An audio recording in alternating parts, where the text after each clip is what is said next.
all singing low while I pop a bottle off of your chain swinging, clang clang, and it costs a lot. Bitch, I'm always at the guala, yeah, and you are not bad. Assalamualaikum warahmatullahi wabarakatuh. Perkenalkan, kami dari kelompok 5 dengan anggota saya, Sepia dengan NIM K8421061. Saya Hairunisa Pusparini dengan NIM K8421008. Baik, sebelum kita memulai presentasi pada pertemuan ini, ada sebaiknya kita berdoa terlebih dahulu. Berdoa dimulai.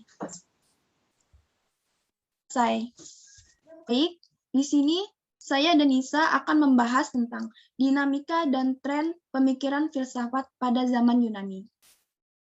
Baik, di sini ada tokoh filsafat di zaman Yunani, yaitu yang pertama adalah Thales.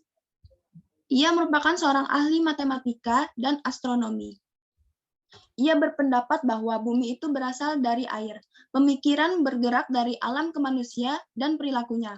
Apapun jawabannya asal rasional, bukan mitos, ilusi, dan kepercayaan. Alam yang dimaksud dalam konteks Thales adalah seluruh yang berada di langit dan di bumi. Baik, yang kedua adalah Anaximandros, murid Thales juga seorang ahli filsuf. Ia berpendapat mengenai asas alam semesta dan menjelaskan bahwa hal itu merupakan sesuatu yang tidak dapat diindra, tetapi tidak menunjuk pada salah satu unsur yang dapat diamati oleh indra. Alasannya, apabila ia menunjuk pada salah satu unsur arche, maka hal tersebut akan memiliki karakter yang dapat bergerak sesuai dengan sifatnya, sehingga tidak akan ada tempat bagi unsur yang berlawanan. Baik, yang ketiga adalah Heraklitos. Ia meyakini bahwa arche api merupakan asas yang pertama dari alam semesta. Api dilambangkan sebagai arti dari perubahan dan kesatuan. Api memiliki sifat dapat menghancurkan semua yang ada dan berubah menjadi abu atau asap. Baik, yang keempat adalah Parmenides.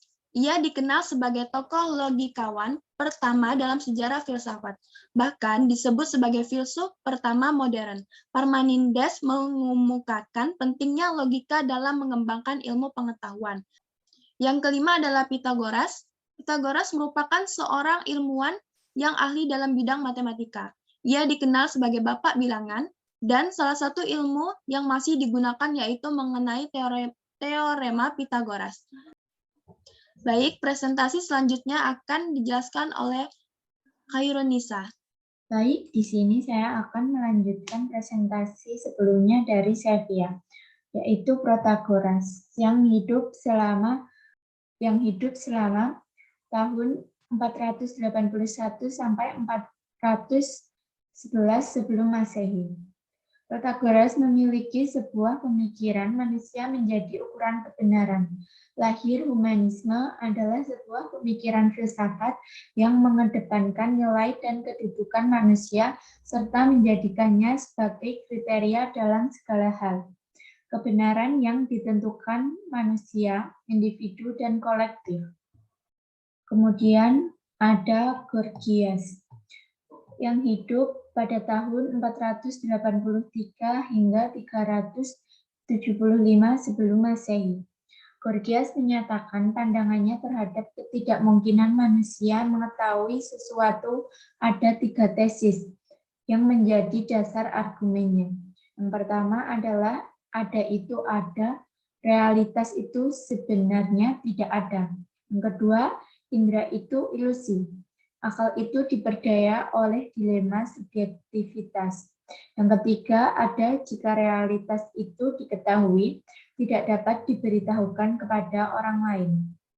Kemudian ada Plato yang hidup pada tahun 427 sampai 347 sebelum Masehi. Idea merupakan ajaran filsafatnya. Ide adalah dunia yang melampaui manusia.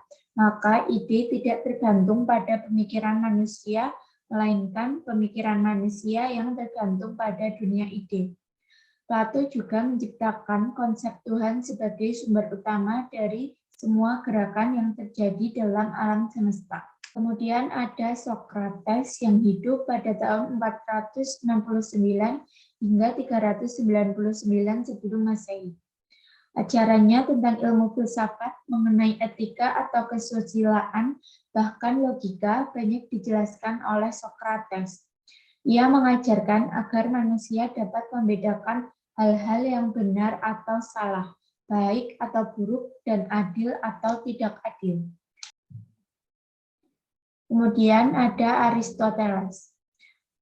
Aristoteles hidup di tahun 384 hingga 322 sebelum Masehi. Aristoteles merupakan murid Plato. Ia ahli dalam bidang ilmu biologi dan ilmu ketatanegaraan. Aristoteles memiliki pemikiran yaitu silogisme 3 premis. Yang pertama adalah semua manusia akan mati, kemudian Socrates mengatakan seorang manusia, kemudian ada Socrates akan mati, yaitu konklusinya.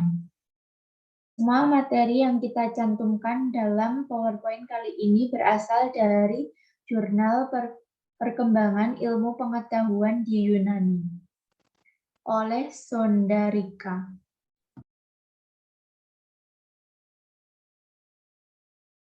Sekian presentasi dari saya dan Sevia. Bila banyak salahnya, mohon maaf.